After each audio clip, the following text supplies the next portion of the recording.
தமிழ் வலையொலி பக்கத்தினூடாக இணைந்திருக்கும் உங்கள் அனைவருக்கும் வணக்கம். முதலில் தலைப்புச் செய்திகள். ஜனாதிபதி தலைமையில் நாளை அவசர சர்வகட்சி கூட்டம். ஊழல் ஒழிப்பு நிறுவனங்கள் மீதான மக்களின் நம்பிக்கை வீழ்ச்சியடைந்துள்ளது. ஜனாதிபதி தெரிவிப்பு. கராட்டே சட்ட அமுலாக்க தடை மேலும் நீடிப்பு. ஊழல் ஒழிப்பு நிறுவனங்கள் மீதான மக்களின் நம்பிக்கை வீழ்ச்சி. ஜனாதிபதி தெரிவிப்பு. கையூட்டல் மற்றும் ஊழல் ஒழிப்பு நடவடிக்கைகளுக்காக நிறுவப்பட்டுள்ள நிறுவனங்கள் தொடர்பாக மக்களின் நம்பிக்கை வீழ்ச்சியடைந்துள்ளதாக ஜனாதிபதி அனுரகுமார திசாநாயக்க தெரிவித்துள்ளார். ஊழல் ஒழிப்பு தேசிய வேலை திட்டம் இன்று பண்டாரநாயக்க ஞாபகார்த்த மாநாட்டு மண்டபத்தில் நடைபெற்றது. இதில் உரையாற்றிய ஜனாதிபதி, பிரதம நீதியரசர், சட்டமா அதிபர், காவல்துறை மா அதிபர் மற்றும் அமைச்சுக்களின் செயலாளர்கள் உள்ளிட்ட அதிகாரிகள் ஒன்றாக இணைந்து செயற்பட்டால் மக்களின் நம்பிக்கையை வெல்ல முடியும் என்று கூறியுள்ளார். மக்களுக்கு மாபெரும் எதிர்பார்ப்புகள் இருக்கின்றன. அவற்றில் முதன்மையானது ஊழல்கள் ஒழிக்கப்பட வேண்டும் என்பது. மக்களின் எதிர்பார்ப்புகள் நிறைவேற்றப்படும் போது அவர்கள் மத்தியில் நம்பிக்கை கட்டியெழுப்பப்படுகின்றது என ஜனாதிபதி அனுரகுமார திசாநாயக்க இதன்போது தெரிவித்துள்ளார். ஜனாதிபதி தலைமையில் நாளை அவசர சர்வகட்சி கூட்டம். அமெரிக்காவினால் விதிக்கப்பட்டுள்ள பரஸ்பர வரி தொடர்பாக நாளை அவசர சர்வகட்சி கூட்டம் ஒன்று நடைபெறவுள்ளது. இலங்கை தொழிலாளர் காங்கிரசின் பொதுச் செயலாளர் ஜீவன் தொண்டமானின் முயற்சியில் இந்த கூட்டம் இடம்பெறவுள்ளதாக தகவல்கள் தெரிவிக்கின்றன. இதில் பங்கேற்பதற்கான ஒப்புதலை தாம் வழங்கியிருப்பதாக தமிழ் முற்போக்கு கூட்டணியின் தலைவரும் நாடாளுமன்ற உறுப்பினருமான மனோ கணேசன் தெரிவித்துள்ளார். இதேவேளை இவ்வாறான ஒரு சர்வகட்சி கூட்டத்தை நடத்துமாறு இன்று காலை எதிரணியைச் சேர்ந்த 12 கட்சிகள் கோரிக்கை விடுத்ததாக அமைச்சர் பிமல் ரட்நாயக்க எக்ஸ் தளத்தில் பதிவிட்டுள்ளார். தேசிய மக்கள் சக்தியின் கேகாலை மாவட்ட பாராளுமன்ற உறுப்பினர் கோசல ருவான் ஜெயவீரவின் பூதவுடலுக்கு இறுதி அஞ்சலி செலுத்திய ஜனாதிபதி. பிள்ளையானிடம் விசாரணைகள் ஆரம்பம். பிள்ளையான் என்ற முன்னாள் இராஜாங்க அமைச்சர் சிவனேசதுரை சந்திரகாந்தனிடம் குற்றப்புலனாய்வு துறையினர் விசாரணைகளை ஆரம்பித்துள்ளனர். நேற்று அவர் மட்டக்களப்பில் உள்ள அவரது அலுவலகத்தில் வைத்து கைது செய்யப்பட்டார். கிழக்கு மாகாண பல்கலைக்கழகத்தின் முன்னாள் உபவேந்தர் பேராசிரியர் சிவசுப்பிரமணியம் ரவீந்திரநாதன் கடத்தப்பட்டு காணாமலாக்கப்பட்டமை தொடர்பாக அவர் கைது செய்யப்பட்டதாக தெரிவிக்கப்படுகிறது. 2006ஆம் ஆண்டு டிசம்பர் 15ஆம் தேதி கொழும்பு 7இல் இடம்பெற்ற நிகழ்வொன்றில் பங்கு பெற்றிருந்த போது பேராசிரியர் சிவசுப்பிரமணியம் ரவீந்திரன் கடத்தப்பட்டார். இந்த சம்பவம் தொடர்பாக 18 ஆண்டுகளுக்கு பின்னர் பிள்ளையான் என்ற சிவனேசதுரை சந்திரகாந்தன் கைது செய்யப்பட்டுள்ளார். இதேவேளை பிள்ளையான் கைது செய்யப்பட்டதை அடுத்து மட்டக்களப்பில் பல இடங்களில் பட்டாசு கொளுத்தி கொண்டாடப்பட்டதாக தெரிவிக்கப்படுகிறது. துணுமடலாவ பகுதியில் மனித எலும்புக்கூடு எச்சங்கள் மீட்பு. துணுமடலாவ வன பகுதியில் பல மனித எலும்புக்கூடு எச்சங்கள் கண்டுபிடிக்கப்பட்டுள்ளதாக காவல்துறையினர் தெரிவித்துள்ளனர். இந்த எலும்புக்கூட்டு எச்சங்களானது மார்ச் 21ஆம் தேதி காணாமல் போன 2 இளைஞர்களுடையதாக இருக்கலாம் என காவல்துறையினர் சந்தேகிக்கின்றனர். குறித்த இளைஞன் மதவாச்சி பகுதியைச் சேர்ந்தவர் என தெரிவிக்கப்படுகிறது. புத்தளம் குற்றப்புலனாய்வு பிரிவினருக்கு கிடைத்த இரகசிய தகவலை தொடர்ந்து மேற்கொண்ட தேடுதல் நடவடிக்கையின் போது இந்த எலும்புக்கூடுகள் கண்டுபிடிக்கப்பட்டுள்ளன. உயிரிழந்த இளைஞன் ஒரு குழுவினரால் வாடகை மகளூந்து ஒன்றில் கடத்தி செல்லப்பட்டு விடுதியொன்றில் வைத்து கொலை செய்யப்பட்டதாக ஆரம்பகட்ட விசாரணைகளில் தெரிய வந்துள்ளது. பின்னர் துணுமடலாவ வனப்பகுதிக்கு கொண்டு செல்லப்பட்டு தீ வைக்கப்பட்டதாக காவல்துறையினர் தெரிவிக்கின்றனர்.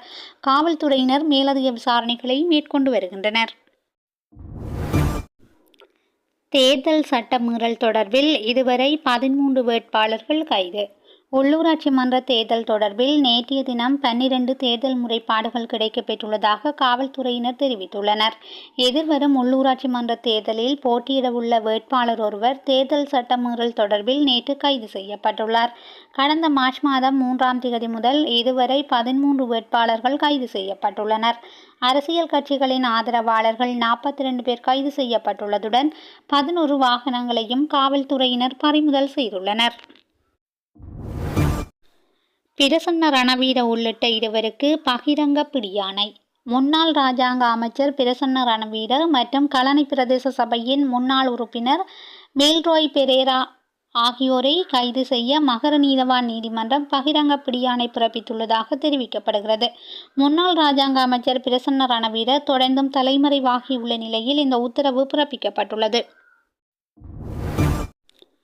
தடுப்பு காவலில் வைக்கப்பட்டிருந்த போது உயிரிழந்த இளைஞனின் சடலத்தை தோண்டி எடுக்க நீதிமன்றம் உத்தரவு. வெலிக்கடை காவல் நிலையத்தில் தடுத்து வைக்கப்பட்டிருந்த நிலையில் உயிரிழந்த இளைஞனின் சடலத்தை தோண்டி எடுத்து பிரேத பரிசோதனைக்கு உட்படுத்துமாறு நீதிமன்றம் உத்தரவிட்டுள்ளது. குறித்த சடலத்தை 3 விசேட வைத்தியர்கள் கொண்ட வைத்திய குழுவால் முழுமையான பிரேத பரிசோதனை நடத்தி அறிக்கையொன்றை சமர்ப்பிக்குமாறு கொழும்பு நீதவான் நீதிமன்றம் கொழும்பு பிரதான சட்ட வைத்திய அதிகாரிக்கு உத்தரவிட்டுள்ளது. பாதிக்கப்பட்ட தரப்பினரின் கோரிக்கையை பரிசீலித்த பின்னரே கொழும்பு மேலதிக நீதவான் கெமிந்த பெரீரா இந்த உத்தரவை பிறப்பித்துள்ளார். நீதிமன்ற பொறிமுறை இல்லாத எந்தவொரு முறையையும் ஏற்றுக்கொள்வதற்கு தமிழ் மக்கள் தயாரில்லை. சாணக்கியன் எம்பி தெரிவிப்பு. காணாமல் போனோர் அலுவலகத்தை பாதிக்கப்பட்ட தமிழ் சமூகம் ஏற்றுக்கொள்ளவில்லை என நாடாளுமன்ற உறுப்பினர் ராசமாணிக்கம் சாணக்கியன் தெரிவித்துள்ளார். நீதிமன்ற பொறிமுறை இல்லாத எந்த ஒரு முறையையும் ஏற்றுக்கொள்வதற்கு பாதிக்கப்பட்ட சமூகம் தயாராகவில்லை என சாணக்கியன் கூறினார். நாடாளுமன்ற அமர்வில் இன்றைய தினம் கலந்து கொண்டு இந்த விடயம் தொடர்பில் கருத்து தெரிவித்திருந்தார். இந்த விடயங்களில் அரசாங்கம் உடனடியாக கவனம் செலுத்த வேண்டும் என வலியுறுத்தியிருந்தார். நாடாளுமன்றத்தில் இன்றைய கேள்வி நேரத்தின் போது பிரதமரிடம் இது தொடர்பில் வினவியிருந்தார். இதேவேளை இந்த விடயம் தொடர்பில் கருத்து தெரிவித்த பிரதமர் கலாநிதி கருணி அமரசூரிய 16 வருடங்களாக இந்த பிரச்சினைகளுக்கு எந்தவித நடவடிக்கையும் எடுக்கப்படாத நிலையில் தாம் ஆட்சிக்கு வந்து 6 மாதங்களே ஆவதாகவும் இது குறித்து காலப்பகுதியில் தம்மாலான நடவடிக்கைகளை எடுத்து வருவதாகவும் பிரதமர் கூறினார். மேலும் நீதியை பெற்றுக் கொடுப்பதற்காகவே செயற்படுவதாகவும் இது ஒரு சவால் எனவும் குறிப்பிட்டிருந்தார். காணாமற் போனோர் மற்றும் தமிழ் மக்களுக்கு இழைக்கப்பட்ட அநீதிகள் தொடர்பில் உருவாக்கப்பட்ட நிறுவனங்கள் பேரளவில் செயல்பட்டனவே தவிர உறுதியாக செயற்படவில்லை என சுட்டிக்காட்டினார். இதன் காரணமாகவே மக்கள் இந்த நிறுவனங்களை ஏற்றுக்கொள்ளவில்லை எனவும் தெரிவித்துள்ளார். இவற்றை நிவர்த்தி செய்வதற்காக தாம் தொடர்ந்து செயற்பட்டு வருவதாகவும் பிரதமர் குறிப்பிட்டுள்ளார். 16 வருடங்கள் கடந்த இந்த விடயங்களை விசாரிப்பது இலகுவானது அல்ல என்றாலும் நீதியை பெற்றுக் கொடுக்க அரசாங்கம் செயற்படுவதாகவும் பிரதமர் தெரிவித்துள்ளார். குற்றப்புலனாய்வு திணைக்களத்தில் முன்னிலையான கெஹலிய ரம்புக்வெல. முன்னாள் சுகாதார அமைச்சர் கெஹலிய ரம்புக்வெல வாக்குமூலம் வழங்குவதற்காக குற்றப்புலனாய்வு திணைக்களத்துக்கு சென்றிருந்தார். தரமற்ற இம்யூனோகுளோபின் தடுப்பூசிகள் நாட்டுக்கு இறக்குமதி செய்யப்பட்டதாக கூறப்படும் சம்பவம் தொடர்பில் வாக்குமூலம் வழங்குவதற்காக அவர் இன்று முற்பகல் குறித்த திணைக்களத்தில் முன்னிலையானார். இதனையடுத்து அவர் வாக்குமூலம் வழங்கியதன் பின்னர் குற்றப்புலனாய்வு திணைக்களத்திலிருந்து வெளியேறியதாக தெரிவிக்கப்படுகிறது. இந்தியாவுடனான ஒப்பந்தம் இந்து சமுத்திரத்தின் பாதுகாப்பை உறுதி செய்யும். நலிந்த ஜெயதிச. இந்தியாவுடன் கைச்சாத்திடப்பட்ட பாதுகாப்பு ஒப்பந்தம் இந்து சமுத்திரத்தின் பாதுகாப்பை உறுதி செய்யும் என அமைச்சரவை பேச்சாளர் அமைச்சர் நலிந்த ஜெயதிச தெரிவித்துள்ளார். அமைச்சரவை முடிவுகளை அறிவிக்கும் ஊடக சந்திப்பில் எழுப்பப்பட்ட கேள்விகளுக்கு பதிலளிக்கும் போதே அவர் இதனை தெரிவித்துள்ளார்.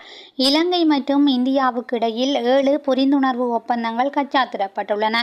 இலங்கை இந்தியாவுக்கு தாரை வார்க்கப்பட்டுள்ளது என்றெல்லாம் கூறப்படுகின்றது. விசேடமாக பாதுகாப்பு ஒப்பந்தங்களை எடுத்துக்கொண்டால் இந்து சமுத்திரத்தின் பாதுகாப்பை உறுதிப்படுத்துவதற்கு இலங்கை மற்றும் இந்தியா ஆகிய நாடுகளுக்கு பாரிய பொறுப்பு இருக்கின்றது. அந்த அடிப்படையிலேயே ஒப்பந்தம் கைச்சாத்திடப்பட்டதாக அமைச்சரவை பேச்சாளர் நலிந்த ஜெயதிச தெரிவித்துள்ளார். அமெரிக்காவினால் விதிக்கப்பட்ட வரி கொள்கை நாட்டில் பொருளாதார பேரழிவை ஏற்படுத்தும். சஜித் பிரேமதாச தெரிவிப்பு. அமெரிக்க அரசாங்கத்தினால் விதிக்கப்பட்ட வரி கொள்கை நாட்டில் பொருளாதார பேரழிவை ஏற்படுத்தக்கூடும் என எதிர்க்கட்சித் தலைவர் சஜித் பிரேமதாச தெரிவித்துள்ளார். ரம்புக்களை பகுதியில் நேற்று நடைபெற்ற மக்கள் சந்திப்பில் உரையாற்றும் போதே அவர் இதனை தெரிவித்துள்ளார். அமெரிக்க ஜனாதிபதி இலங்கை ஏற்றுமதிகளுக்கு 44% தீர்வை வரியினை விதித்துள்ளார். ஜனாதிபதி டொனால்ட் ட்ரம்ப் தலைமையிலான அமெரிக்க அரசாங்கம் உலக நாடுகளின் ஏற்றுமதிகளுக்கு இவ்வாறு கட்டுப்பாடுகள் விதிக்கும் என முன்னதாகவே நாம் அரசாங்கத்துக்கு அறியப்படுத்தினோம். அதற்கு அவர்கள் செவிசாய்க்கவில்லை. நாடாளுமன்றத்தில் பெரும்பான்மை பலம் இருக்கின்றது என்ற உளநல பிரச்சினை காரணமாகவே இது தொடர்பில் அவதானம் செலுத்தவில்லை. தற்போது இந்த பிரச்சினையை ஆராய்வதற்கு குழு நியமிக்கப்பட்டுள்ளதாக அமைச்சர் ஒருவர் கூறுகின்றார். முன்னதாக நாம் கூறிய விடயத்துக்கு செவிசாய்த்து கலந்துரையாடல்களை முன்னெடுத்திருந்தால் குறைந்தபட்சம் வரி வீதத்தை ஏனும் குறைத்திருக்கலாம். தற்போது இந்த வரி அறவிடப்படுமானால் நாட்டின் பொருளாதார பேரழிவு ஏற்படும் என எதிர்க்கட்சித் தலைவர் சஜித் பிரேமதாச தெரிவித்துள்ளார். கதிர்காம பிரதேச சபையின் முன்னாள் தலைவர் சிஐடியினரால் கைது. கதிர்காம பிரதேச சபையின் முன்னாள் தலைவர் அசோக விக்ரமசிங்க குற்றப்புலனாய்வு பிரிவினரால் கைது செய்யப்பட்டுள்ளார். கதிர்காமம் பகுதியில் உள்ள ராஜபக்ச குடும்பத்துக்கு சொந்தமான வீடு தொடர்பான ஆவணங்களை போலியாக தயாரித்த குற்றச்சாட்டின் பேரில் இவர் கைது செய்யப்பட்டுள்ளதாக தெரிவிக்கப்படுகின்றது. அனுமதி பத்திரமின்றி மாடுகளை ஏற்றிச் சென்ற மூவர் கைது. வவுனியா பூவரசங்குளம் பகுதியில் அனுமதி பத்திரமின்றி மாடுகளை ஏற்றிச் சென்ற மூவர் காவல்துறையினரால் கைது செய்யப்பட்டுள்ளனர். பூவரசங்குளம் சந்தியில் போக்குவரத்து பாதுகாப்பு கடமையில் ஈடுபட்டிருந்த காவல்துறையினர் இன்று அதிகாலை 4:30 மணியளவில் பாரவூர்தியொன்றை வழிமறித்து சோதனையிட்ட போது இந்த கைது நடவடிக்கை முன்னெடுக்கப்பட்டுள்ளது. இதன்போது அனுமதி பத்திரமின்றி குறித்த பாரவூர்தியில் ஏற்றிச் செல்லப்பட்ட 20 மாடுகள் காவல்துறையால் மீட்கப்பட்டுள்ளன. இந்த மாடுகள் மல்லாவி பகுதியில் இருந்து குருநாகல் பகுதிக்கு கொண்டு செல்லப்பட இருந்ததாக விசாரணைகளில் தெரிய வந்துள்ளது. இந்த நிலையில் கைது செய்யப்பட்ட நபர்களை நீதிமன்றில் முன்னிலைப்படுத்துவதற்கான நடவடிக்கைகள் முன்னெடுக்கப்பட்டு வருவதாக காவல்துறையினர் தெரிவித்துள்ளனர். செய்திகளை உடனுக்குடன் தெரிந்து கொள்ள SL தமிழ் வலையொலி பக்கத்துடன் இணைந்திருங்கள். நன்றி, வணக்கம்.